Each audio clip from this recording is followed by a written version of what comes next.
Hello అండి, నమస్తే. Welcome to my channel. మనకి ఇంకా రేపే శ్రీరామనవమి రాబోతుందండి.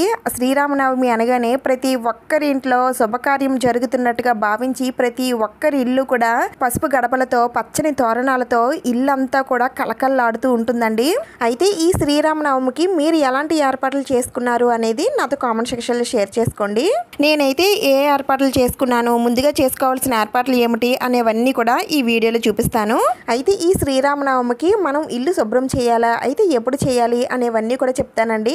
కొంచెం ఫాస్ట్గానే చెప్తాను, అలాగే వీడియో కూడా మీకు ఇంట్రెస్టింగ్గానే ఉంటుందండి. ఎక్కడ స్కిప్ చేయకుండా చూడటానికి అయితే ట్రై చేయండి.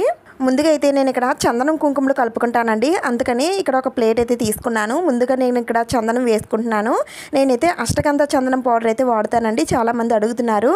అయితే దీనిలోనే మనకి చందనం పేస్ట్ కూడా దొరుకుతుందండి, అది కూడా మీరు వాడచ్చు. అయితే నేను ఎక్కువగా ఇలానే నాకు కావాల్సినట్టుగా కలుపుకొని నేను బొట్లో పెట్టుకుంటానండి. అందుకని నేను ఇక్కడ నాకు ఎంత సరిపోతుందో అంత వేసుకుంటున్నాను. అయితే ఇక్కడ చందనం కుంకుమ కూడా కొంచెం ఎక్కువగానే పడుతుందండి, కొంచెం ఎక్కువగానే తీసుకోండి. ఎందుకంటే మనం చాలా వాటిపైన మనం బొట్లో పెట్టాల్సి ఉంటుంది, అందుకని కొద్దిగా ఎక్కువ తీసుకోండి. ఇంకా తర్వాత ఇక్కడ నేను కుంకుమ తీసుకుంటున్నాను. మీరు కుంకుమ కానీ సింధూరం కానీ లేదంటే ఆంజనేయ స్వామికి పెడతాం కదండి సింధూరం, అదైనా ఏదైనా సరే తీసుకోవచ్చు. ఇప్పుడు దీంట్లో కొద్దిగా జవ్వాది పౌడర్ వేసుకోండి, ఉంటే వేసుకోండి, లేకపోయినా ఏం పర్వాలేదు. జవ్వాది పౌడర్ వేసుకుంటే మంచి సువాసన వస్తుంది, అందుకని కొద్దిగా ఈ రెండిట్లో కూడా కొద్దిగా వేసుకొని తర్వాత మీ దగ్గర పన్నీరు అంటే రోజ్ వాటర్ ఉంటే రోజ్ వాటర్తో కలుపుకోండి, లేదంటే మన దగ్గర మంచినీళ్ళు ఉంటాయి కదండి, మంచినీటితో అయినా సరే ఈ రెండింటిని కలిపేసుకోండి. మరీ బొట్లు పెడితే కారిపోయే విధంగా కాకుండా మరీ అంత తిక్కుగా కాకుండా కరెక్ట్గా మనం బొట్లు పెట్టే విధంగా కలుపుకోండి. చూడండి, ఈ విధంగా కలిపేసుకున్నాక ముందుగా నేను ఇక్కడ శ్రీ సీతారాముల వారి పట్టాభిషేకం అయినటువంటి ఫోటోని అయితే తీసుకున్నానండి. ఈ ఫోటో కానీ లేదంటే సీతారాముల వారి ఫోటో కానీ ఏదైనా మీ దగ్గర ఏది ఉంటే తీసుకోండి. ఇప్పుడు స్వామివారికి అమ్మవారికి చందనం కుంకుమలతో మంచిగా అందంగా బొట్లయితే పెట్టుకోండి. నేను ఇక్కడ రామయ్య తండ్రికి నామం వేస్తున్నానండి, ఎందుకంటే ఆ దేవదేవుడైనటువంటి శ్రీ మహావిష్ణువు రూపమే కదండి రామావతారం, అందుకని రామయ్య తండ్రికి మనం ఇలా నామం అయితే వేయాలి.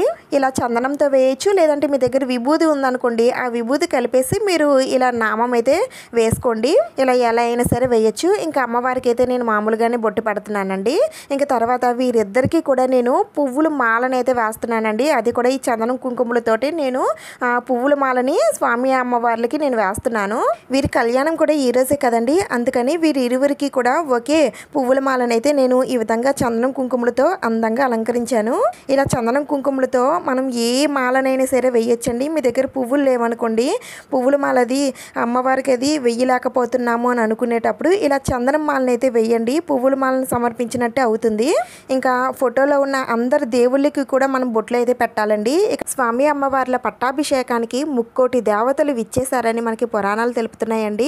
అందుకని ఇలాంటి పట్టాభిషేకమైనటువంటి శ్రీ సీతారాముల వారి ఫోటో ఇంట్లో ఉంటే ముక్కోటి దేవతల్ని మనం ఇంట్లో పెట్టుకొని పూజిస్తున్నట్టే లెక్క.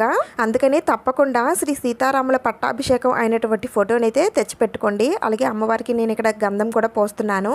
ఈ విధంగా స్వామి అమ్మవార్లని అలంకరించి పెట్టుకోండి. ఇంకా తర్వాత నేను ఇక్కడ 3 తమలపాకులు అయితే తీసుకున్నానండి. ఈ 3 తమలపాకులు కూడా కొద్దిగా పెద్ద సైజులో ఉన్నటువంటివి తీసుకున్నాను.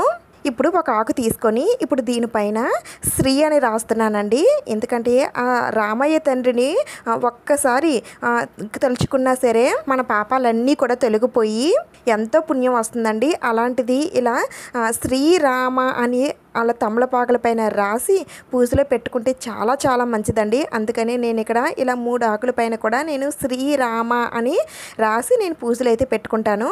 అయితే ఇక్కడ మీరు చందనంతో రాయొచ్చు, లేదంటే సింధూరంతో రాయొచ్చు, కుంకుమతో కూడా రాయొచ్చండి. మీకు ఏది మీకు వీలవుతుందో దాన్ని బట్టి రాసుకోండి. నేనైతే ముందుగా ఇలా చందనంతో రాసిన తర్వాత చుట్టూ కూడా నేను కుంకుమతో నేను రాస్తున్నాను. ఇంకా చుట్టూ ఇలా బొట్లు పెట్టుకున్నానండి. ఇక్కడ నేను కొంచెం ఫాస్ట్ ఫార్వర్డ్లో పెట్టానండి, అందుకని కొంచెం ఫాస్ట్గా చూపిస్తున్నాను.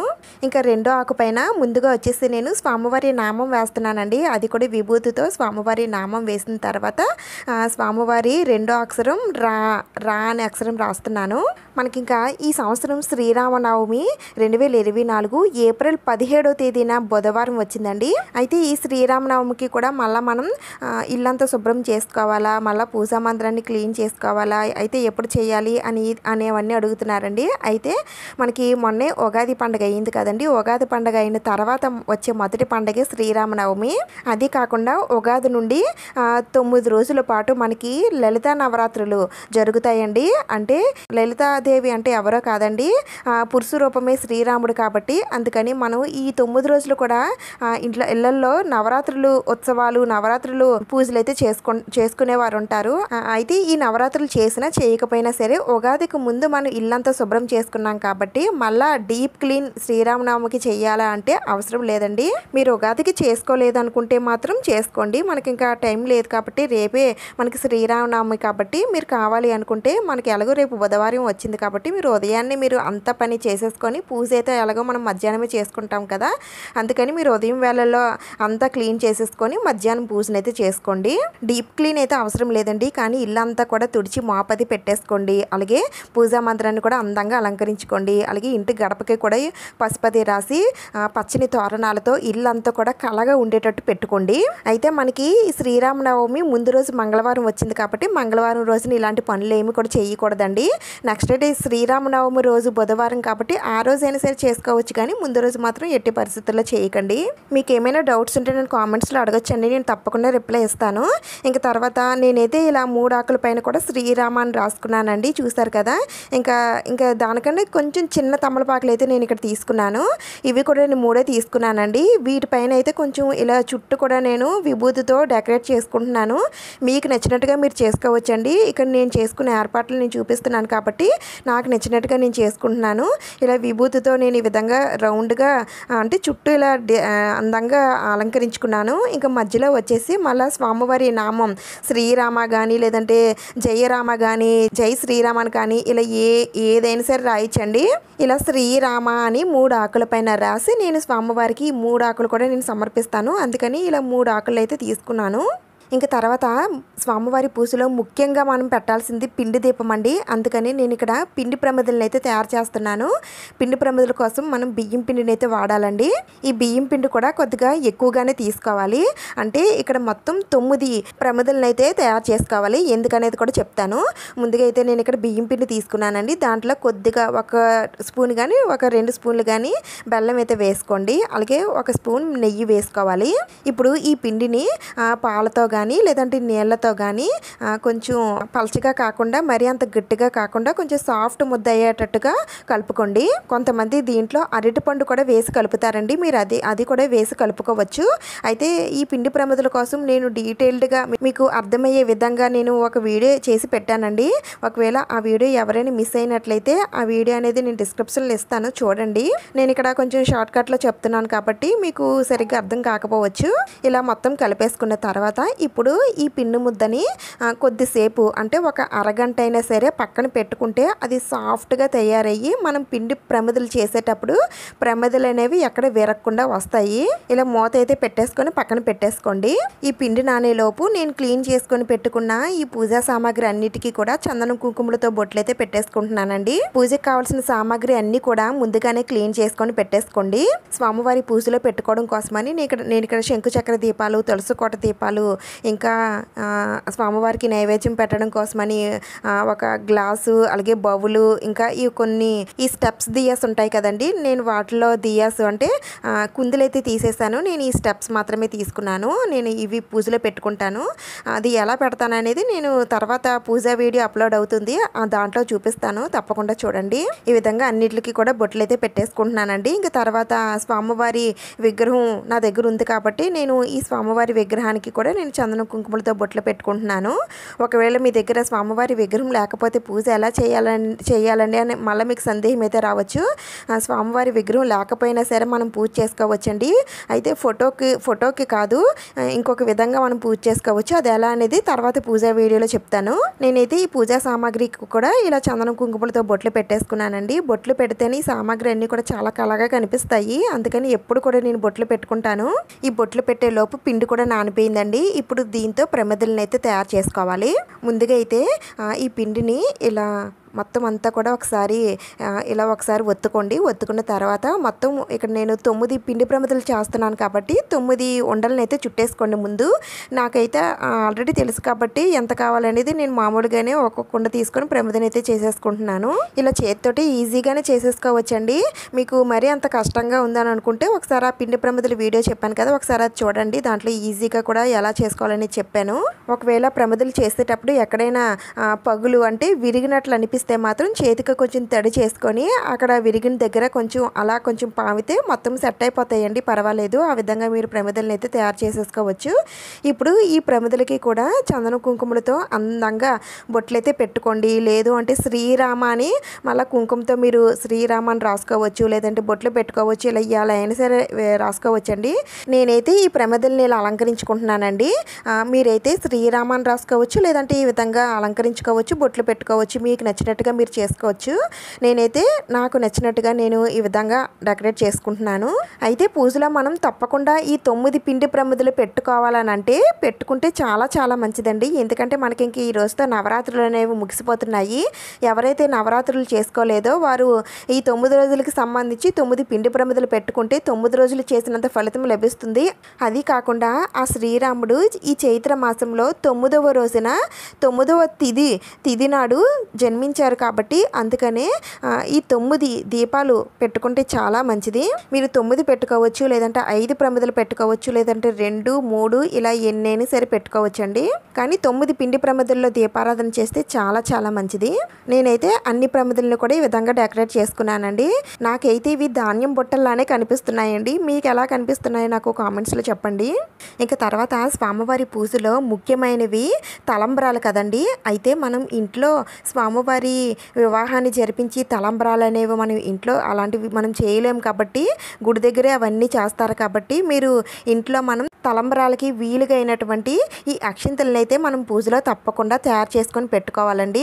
అది ఎందుకనేది నేను తర్వాత వీడియోలో చెప్తాను. ముందుగా అయితే ఇలా అక్షింతలను అయితే ముందుగా తయారు చేసుకొని ఈ అక్షింతలతోటి స్వామివారికి పూజలు అయితే చేసుకోవాలి. అందుకని నేను ఇక్కడ మీకు ఎన్ని అక్షింతలు కావాలో అన్ని బియ్యం అయితే తీసుకోండి. ఎక్కడ కూడా విరగనటువంటివి మంచి బియ్యం తీసుకోండి. దాంట్లో 1 స్పూను పసుపు వేసుకోండి. తర్వాత కొద్దిగా ఆవు నెయ్యి వేసుకోండి. ఆవు నెయ్యి తప్పనిసరిగా వేయాలని అంటే ఆవు నెయ్యి వేసుకోండి. లేదంటే మీ దగ్గర మీరు దీపారాధన ఏ ఆయిల్తో చేస్తారో ఆయిల్ అయితే వేసుకోవచ్చు. కానీ ఆవు నెయ్యి చాలా శ్రేష్టం కదా, అందుకని ఆవు నెయ్యి వాడండి. ఇప్పుడు ఈ బియ్యం అంతటిని కూడా బాగా కలిపేసుకోండి. ఎక్కడ కూడా తెలుపు రంగు లేకుండా మొత్తం పసుపు రంగులోకి వచ్చేసేటట్టు బాగా కలిపేసుకోవాలి. మీ దగ్గర పాత అక్షింతలు ఉన్నప్పటికీ కూడా ఈ స్వామివారి పూజకి మాత్రం ఇలా కొత్త అక్షింతలు తయారు చేసుకొని మాత్రమే పూజనైతే చేసుకోవాలి. నేనైతే పూజలో పెట్టుకోవడం కోసమని నేను ఈ ప్లేట్లోకి అక్షింతలు వేసుకుంటున్నాను. ఇప్పుడు ఇంకా శ్రీరామనవమి రోజున ఆ స్వామివారికి ఎంత ఇష్టమైన నైవేద్యాలు ఎలా తయారు చేసుకోవాలనేది ఇప్పుడు చెప్తాను. ముందుగా చలిముడి ఎలా తయారు చేసుకోవాలో చూపిస్తున్నాను. ముందుగా అయితే ఇక్కడ కొద్దిగా బియ్యం పిండి అయితే తీసుకోండి. అంటే మీకు చలిముడి స్వామివారికి నైవేద్యం ఎంత నివేదన చేయాలనుకుంటున్నారో అంత బియ్యం పిండి తీసుకోండి. తీసుకున్న తర్వాత దీంట్లో మెత్తగా తురుముకున్న బెల్లం అయితే వేసుకోండి. కొద్దిగా ఎక్కువ వేసుకోండి, ఎందుకంటే ఇది నైవేద్యం కదా, తినడానికి కూడా కొంచెం తీయగా ఉండాలి కాబట్టి అందుకని కొద్దిగా బెల్లం ఎక్కువ వేసుకోండి. వేసుకున్న తర్వాత దీంట్లో 1 స్పూన్ నెయ్యి అలాగే 1 స్పూన్ యాలకుల పౌడర్ వేసుకొని వాటర్తో కొంచెం గట్టిగా ముద్దయ్యే విధంగా కలిపేసుకోండి. అయితే ఇక్కడ ఒక డౌట్ రావచ్చు మీకు, మనం పిండి ప్రమిదలు తయారు చేసుకున్నాం కదా, మరి దానికి కూడా సేమ్ ఇదే ప్రాసెస్ కదండి, మనం అంత దానికి దీనికి కలిపి ఒకేసారి తయారు చేసేసుకోవచ్చా అని మళ్ళీ మీకు సందేహం అయితే రావచ్చు. తయారు చేసేసుకోవచ్చండి, పర్వాలేదు. అయితే ముందుగా మనం దాంట్లో యాలకుల పౌడర్ అయితే నేను ఇందాక వేయలేదు, మీరు వేసేసుకొని మొత్తం అంతా కలిపేసుకొని ముందుగా నైవేద్యం అంటే స్వామివారికి పెట్టాల్సిన నైవేద్యం పక్కకి తీసి పెట్టేసుకున్న తర్వాత అప్పుడు మిగిలిన దాంతో మీరు ప్రమిదలను అయితే తయారు చేసుకోండి. ఇవన్నీ కూడా మీరు అప్పటికప్పుడే తయారు చేసుకోవాలండి. ముందు రోజు తయారు చేసుకొని పెట్టుకుంటాము, ఫ్రిడ్జ్లో పెట్టుకుంటామంటే కుదరదు. మీరు ముందుగానే మీరు పూజ ఒక అరగంటలో చేస్తామనగానే మీరు ఇవన్నీ కూడా తయారు చేసుకొని పెట్టుకోండి. అంతేనండి, ఈ విధంగా చెలుముడిని అయితే తయారు చేసేసుకోవాలి. తర్వాత వడపప్పు ఎలా తయారు చేసుకోవాలో చూపిస్తున్నాను. తీసుకుంటున్నాను. దానికోసం పెసరపప్పు అయితే తీసుకోవాలండి. ఇలా చాయ్ పెసరపప్పు మనకి మార్కెట్లో దొరుకుతుంది. అది తెచ్చుకొని ఇలా కొద్దిగా ఎక్కువైతే అవసరం లేదండి, కొద్దిగా తీసుకుంటే సరిపోతుంది. తీసుకున్న తర్వాత దీంట్లో కొద్దిగా నీళ్లు వేసి ఒక 15 నిమిషాలు లేదా 10 నిమిషాలు నానబెట్టేసుకోండి.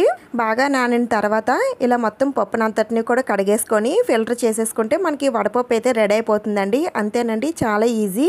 కానీ ముందుగానే కొంచెం గుర్తుపెట్టుకోండి, ఎందుకంటే ఈ వడపప్పు దగ్గరే చాలామంది మర్చిపోతూ ఉంటారు. కొద్ది ఎక్కువసేపు నానినా సరే ప్రాబ్లం ఏమీ లేదండి, కానీ ముందుగానే నానబెట్టాలనే విషయం మాత్రం గుర్తుపెట్టుకోండి. దీనిలో ఒక చిన్న బెల్లం ముక్క పెట్టుకోండి, అంతే మనకి ఇంకా వడపప్పు అయితే రెడీ అయిపోయినట్లే. ఇప్పుడు ఆ స్వామివారికి ఎంత ఇష్టమైన పానకాన్ని ఎలా తయారు చేసుకోవాలో చూపిస్తాను. ముందుగా అయితే కొన్ని పౌడర్ చేసుకోవాలండి. అవి ఏంటంటే ఒక 4 లేదా 5 యాలకులు తీసుకోండి. అంటే మీరు తయారు చేసుకున్న పానకాన్ని బట్టి ఇవన్నీ తీసుకోవాలండి. నేనైతే ఇక్కడ కొద్దిగా ఎక్కువగానే తయారు చేస్తున్నాను కాబట్టి ఒక 4 లేదా 5 యాలకులు అయితే తీసుకుంటున్నాను. అలాగే ఒక 10 మిరియాలు అయితే తీసుకుంటున్నాను. ఈ మిరియాలు కూడా ఘాటు ఉన్నవి లేనివి చూసుకోండి. ఘాటు ఉన్నవి అయితే కొంచెం తక్కువ తీసుకోండి, లేనివి అయితే ఎక్కువ తీసుకోండి. ఈ రెండింటిని కూడా బాగా పౌడర్ చేసేసుకోండి. ఇప్పుడు ఒక గిన్నెలోకి వాటర్ తీసుకోండి. మీకు పానకం ఎంత కావాలో అంత వాటర్ తీసుకోండి. అలాగే దీనికి ఈ వాటర్కి సరిపడా బెల్లం వేసుకోండి. బెల్లం తురుము వేసుకుంటే త్వరగా కరిగిపోతుంది. మనం ముందుగా దంచి పెట్టుకున్నాం కదా, ఈ పౌడర్ని కూడా ఈ వాటర్లో వేసేసుకోండి. తర్వాత దీంట్లో కొద్దిగా మీ దగ్గర సొంటి పౌడర్ ఉంటే వేసుకోండి, లేదంటే సొంటి కొమ్ము ఉన్నా సరే దాన్ని దంచి వేసుకోండి. సొంటి వేసుకుంటే చాలా మంచిది మన ఆరోగ్యానికి కూడా, అందుకనే వేసుకున్న తర్వాత దీంట్లో కొంచెం పచ్చకర్పూరం ఉంటే వేసుకోండి, మంచి ఫ్లేవర్ వస్తుంది. ఉంటే వేసుకోండి, లేకపోయినా పర్వాలేదు. ఇప్పుడు వీటన్నిటిని కూడా కలిపేసుకొని ఫిల్టర్ చేసేసుకోండి. అంతేనండి, ఆ స్వామివారికి ఎంతో ఇష్టమైన ఎంతో మధురంగా ఉండే పానకం అయితే రెడీ అయిపోయినట్లే. అయితే మనం తయారు చేసుకునే ప్రసాదాలు అన్నిట్లో కూడా అన్నీ కూడా స్వామివారు స్వీకరించాలి అంటే తప్పకుండా తులసి దళం అయితే తప్పకుండా పెట్టాలండి. అన్ని ప్రసాదాల్లో కూడా తులసి దళం ఉంచాలి. అందుకని తులసి దళం అయితే తప్పకుండా పెట్టి ఆ స్వామివారికి నివేదన చేయండి. ఇంకా తర్వాత నేను ఇక్కడ తమలపాకులు తీసుకున్నానండి. మనం దీపపు ప్రమిదలు ఎప్పుడు కూడా ఆకు మీద మాత్రమే పెట్టాలి కాబట్టి నాకు ఈ ఆకు పెట్టేంత ప్లేస్ అయితే ఉండదండి. అందుకని నేను ఏం చేస్తున్నానంటే ఇలా తమలపాకులు తీసుకొని ఇలా నా దగ్గర ఒక మూత అయితే ఉందండి, దాన్ని బట్టి నేను ఈ విధంగా రౌండ్గా కట్ చేసేస్తున్నాను. దీన్ని ఇప్పుడు నేను ప్రమిదల కిందనైతే పెడతాను. అందుకని నాకు ఎన్ని కావాలో అన్ని కట్ చేసుకొని వీటికి కూడా చందన కుంకుమలతో బొట్లేవి పెట్టేసుకుంటున్నాను. అయితే నేను ఇక్కడ చూపించిన పనులన్నీ కూడా శ్రీరామనవమి రోజు ఉదయాన్నే చేసుకోండి. ముందు రోజు కాకుండా అప్పటికప్పుడు అంటే పూజకు ముందుగానే చేసుకుంటేనే ఇవన్నీ కూడా చాలా నీట్గా ఉంటాయి. ఇంకా ముందు రోజు చేసుకోవాల్సినవి ఏంటనేది ఇప్పుడు చెప్తాను. పూజకు కావలసిన పువ్వులు మాలలు, తులసి దళాలు, విడి పువ్వులు ఇవన్నీ కూడా మీరు ముందు రోజే తెచ్చి పెట్టేసుకోండి. పువ్వుల మాలలు అవి కట్టుకోవాలనుకుంటే ముందు రోజే కట్టేసుకోండి. స్వామివారి పూజలో ముఖ్యంగా ఉండాల్సింది తులసి దళాలండి. తులసి మాల కానీ లేదంటే తులసి దళాలు కానీ ఏవైనా సరే మీరు తెచ్చిపెట్టుకోండి. అయితే ఇవన్నీ కూడా నేను ఎప్పుడు విడి పువ్వులే తెచ్చుకుంటానండి. తెచ్చుకొని మాల అయితే కట్టుకుంటాను. అయితే మాలలు అవి కట్టడం నేను వీడియో షూట్ అయితే చేయలేదు. నేను మామూలుగానే ఇవి మాలలన్నీ కట్టేశాక చూపిస్తున్నాను. ఈసారి నాకు లిల్లీ పువ్వులు దొరికాయండి. అందుకని లిల్లీ పువ్వులు అయితే నేను తెచ్చుకొని మాలనైతే కట్టుకున్నాను. ఇలా పూజకు కావాల్సిన పువ్వులన్నీ కూడా మీరు ముందుగానే తెచ్చిపెట్టేసుకోండి. ఆ తర్వాత ఇంటి గడపకి కూడా ఇలా పసుపతి రాసి బియ్యం పిండితో ముగ్గులు అవి వేసుకొని తోరణాలు అవి కట్టుకొని మామిడి కొమ్మలు అవి పెట్టుకొని గడపని అందంగా అలంకరించుకోండి. ఇంకా పూజనైతే మీరు శ్రీరామనవమి రోజున ఉదయాన్నే స్వామివారికి పూజ చేయడానికి ముందుగానే ఇక్కడ దీపాలు అవి పెట్టుకొని పూజ చేసుకున్న అనంతరం స్వామివారికి పూజనైతే చేసుకోండి. అలాగే పూజా మందిరాన్ని అలాగే తులసి కోటను కూడా ముందుగానే అలంకరించుకొని పెట్టేసుకోండి. ఇంకా తర్వాత స్వామివారికి పూజ చేయడం కోసమని నేను పీఠాన్ని అయితే ఏర్పాటు చేసుకున్నానండి. మీరు పీఠం ఏర్పాటు చేసుకోవచ్చు, లేదు అంటే పూజా మందిరంలోని సరే చేసుకోవచ్చు. అయితే పీఠం ఏర్పాటు చేసుకునే వాళ్ళైతే ముందుగానే పసుపతి రాసి దానిపైన బియ్యం పిండితో ముగ్గులన్నీ వేసుకున్న తర్వాత పీఠం పెట్టుకొని పీఠం పైన పసుపు కలర్ క్లాత్ ఉంటే వేసుకోండి. పసుపు కలర్ క్లాత్ లేకపోతే వైట్ కలర్ క్లాత్ అయినా సరే వేసుకోండి. ఇంకా బ్యాక్ సైడ్ అయితే నేను ఈ విధంగా ఒక మ్యాట్ అయితే పెట్టుకున్నాను. అయితే ఇంతకుముందు ఎవరు అడిగారు ఈ మ్యాట్ ఎలా పెడుతున్నారండి అని అడిగారు.